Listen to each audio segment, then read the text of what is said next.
Bismillahirrahmanirrahim. Welcome to the second part of our lecture of the yarn counting system. आज हमारा topic जो है वो है इनडायरेक्ट काउंटिंग सिस्टम। इससे पहले लेक्चर में हम लोग ये देख चुके हैं कि डायरेक्ट काउंटिंग सिस्टम क्या होता है, काउंट क्या होता है, और फिर उसके अंदर डायरेक्ट काउंटिंग सिस्टम क्या था, जिसके अंदर अगर हम समराइज करें तो हमने कहा था कि जैसे जैसे नंबर बढ़ता है तो जो हमारे पास यान है वो कोर्सर होता जाता है, और जैसे जैसे हमारे पास नंबर कम होता जाता है तो यान जो है हमारे पास वो फाइन होता जाता है। इनडायरेक्ट काउंटिंग सिस्टम में ये चीज़ ऑपोजिट हो जाती है। जैसे जैसे नंबर बढ़ता जाएगा यान फाइनर होता जाएगा, और जैसे जैसे नंबर कम होता जाएगा यान जो है वो कोर्सर होता जाएगा। सो इनडायरेक्ट सिस्टम में इसके अलावा क्या डिफरेंस है? It is a system that is based on the length per unit weight और मास ऑफ द यान। ये सिस्टम बेस्ड है कि हमारे पास अब इसके अंदर हमने वेट जो है वो फिक्स कर लिया हुआ। जो डायरेक्ट काउंटिंग सिस्टम था उसके अंदर हमने लेंथ जो है वो फिक्स कर ली हुई थी। उसके अंदर हमने कहते थे कि 1 मीटर के अंदर, 1000 मीटर के अंदर या 9000 मीटर के अंदर हमारे पास अगर लेंथ है तो उसका वेट इन ग्राम्स कितना है। अब इसके अंदर हमने वेट को जो है वो फिक्स कर लिया हुआ। हम कहते हैं कि हमारे पास एक सर्टेन स्पेसिफिक वेट है, फॉर एग्जांपल 1 पाउंड। उस 1 पाउंड की लेंथ कितनी है? So it is the opposite of the direct counting system. अब इसके अंदर हमने वेट को फिक्स कर लिया हुआ है। Second, higher the count finer will be the yarn. It means कि अगर मेरे पास, मैं कहता हूँ कि 100 काउंट का कोई धागा है तो इट मीन्स कि it is a fine yarn. और अगर मैं कहता हूँ कि मेरे पास 20 काउंट का या 10 काउंट का कोई धागा है in indirect counting system, that means it is a course yarn. Next is the size and bulkiness of the yarn is inversely proportional to the yarn count. Therefore, this system is known as indirect counting system. Indirect counting system के अंदर further दो types हैं. First one is called the metric system of the counting, and it is denoted by the abbreviation of capital N and in subscript M. Metric counting system के अंदर the unit of weight is kilogram and the unit of length is kilometers. It means कि हम ये इसके अंदर देखते हैं कि अब वेट हमने फिक्स कर लिया हुआ। हम कहते हैं कि 1 kg अगर मेरे पास धागे का वेट है तो उसकी लेंथ 1 किलोमीटर है। अगर 1 किलोमीटर है तो इसका जो मीट्रिक काउंट होगा that will be 1 newton metric या 1 Nm। सेकेंड, हमारे पास जो काउंट है that is called the English system of the counting, जिसे हम डिनोट करते हैं NE से। In this system the unit of weight is pounds. इसके अंदर हमारे पास वेट का यूनिट जो हो जाता है वो पाउंड हो जाता है, और लेंथ का यूनिट जो होता है वो हैंक हो जाता है। हैंक क्या है ये आगे चल के देखते हैं। और हैंक लेंथ जो होती है ये डिफरेंट होती है फॉर डिफरेंट फाइबर्स। जैसे फाइबर वेरी करता है तो हमारे पास हैंक लेंथ जो है वो वेरी कर जाती है। सो दो तरह के सिस्टम है, एक को मीट्रिक सिस्टम कहते हैं और एक को इंग्लिश सिस्टम कहते हैं। मीट्रिक सिस्टम सिंपल है। इसके अंदर क्या होता है कि नंबर ऑफ मीटर्स पर 1 ग्राम, ठीक है, या नंबर ऑफ किलोमीटर्स पर 1 किलोग्राम। कि 1 ग्राम के अंदर मेरे पास मीटर कितने हैं या 1 किलोग्राम के अंदर मेरे पास किलोमीटर कितने हैं। फॉर एग्जांपल अगर मैं कहता हूँ 1 ग्राम ऑफ यान weighs 40 मीटर्स, 1 ग्राम धागा जो है उसकी लेंथ 40 मीटर्स है, तो मीट्रिक काउंट उसका 40 Nm हो जाएगा। और इसी तरह अगर मैं कहता हूँ कि अगर मेरे पास 1 kg है धागा और उसकी जो लेंथ है वो मेरे पास 20 किलोमीटर है, तो उसका जो काउंट है वो मेरे पास 20 मीट्रिक काउंट हो जाएगा। So it is very simple, straight forward. जितने किलोमीटर्स होंगे किसी भी किलोग्राम के अंदर, 1 किलोग्राम उसका वेट फिक्स है, उसके अंदर हमने उसकी लेंथ मेजर कर लेनी है। जितनी भी लेंथ आएगी हम कहेंगे कि वो उसका उतना उसका काउंट आ गया।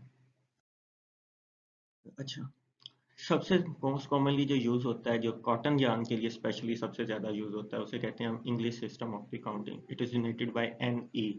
और कॉटन, जब कॉटन के लिए यूज़ करेंगे तो इसके साथ NEC हो जाएगा, ठीक है।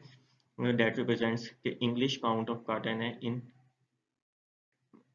C for cotton. अब कॉटन के लिए अगेन इन सब के अंदर जो वेट है हमारे पास वो 1 पाउंड फिक्स है। कॉटन के लिए अगर कॉटन यार्न मैं ले रहा हूँ तो कॉटन के लिए मेरे पास हैंक लेंथ है वो 840 यार्ड्स होती है। इट मीन्स कि यार्ड्स कहते हैं उर्दू में गज को। अगर मैं 840 गज जो है वो कॉटन यार्न की लेंथ ले लूँ और उसका वेट 1 पाउंड हो तो मेरे पास जो काउंट होगा डेट विल बी 1 NE, ठीक है।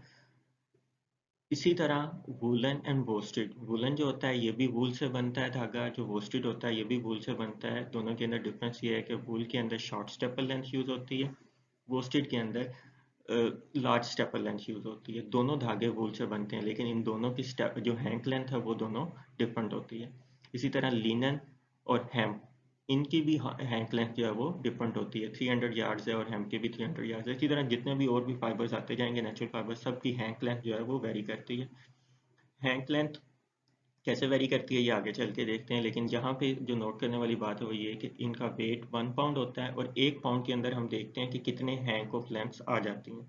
अगर एक हैंक लेंथ आएगी तो हम कहेंगे कि इसका काउंट 1 है। 2 हैंक लेंथ्स आएंगी तो हम कहेंगे इसका जो काउंट है वो 2 है। 3 आएंगी तो हम कहेंगे इसका जो हैंक लेंथ है, इसका जो काउंट है वो 3 है। ठीक है। अब इंग्लिश कॉटन काउंट पे देखते हैं। अब हैंक एक्चुअली होता क्या है? हैंक ये होता है कि हम क्या करते हैं, हम धागे को विदाउट एनी सपोर्ट, जिस तरह आपको इस पिक्चर के अंदर नजर आ रहा है, हम इसको बाइंड कर लेते हैं। ठीक है। और इस बाइंड करने को हम कहते हैं कि ये इसने ये जो शेप होती है इसकी, इसको हम कहते हैं ये हैंक है। ठीक है। A hank of yarn is an unsupported coil consisting of wraps of yarn of a certain length। और इसके अंदर हमारे पास एक सर्टेन लेंथ आती है। वो सर्टेन लेंथ कितनी है वो हमने बता दिया कि कॉटन का एक हैंक अगर हमने बनाना है तो वो 840 यार्ड्स का होगा। 840 गज धागा हम लपेट लेंगे तो हम कहेंगे ये एक हैंक लेंथ है। ठीक है। Hank is again another measure. जैसे हम कहते हैं 1 kg, तो वो केजी एक वजन का नाम है, एक मखसूस नाम वजन का नाम है कि इतना वजन होगा तो ये इसे हम 1 kg कहेंगे। इसी तरह हैंक क्या है कि एक सर्टेन लेंथ का नाम है। 840 यार्ड्स ऑफ कॉटन यार्न होगा तो हम कहेंगे ये 1 हैंक हो गया।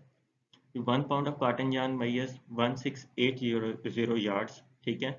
1680 यार्ड उसकी लेंथ हो या 2 हैंक्स हो, 840 हम उसे कह लें, तो इंग्लिश काउंट जो होगा वो उसका 2 NEC होगा।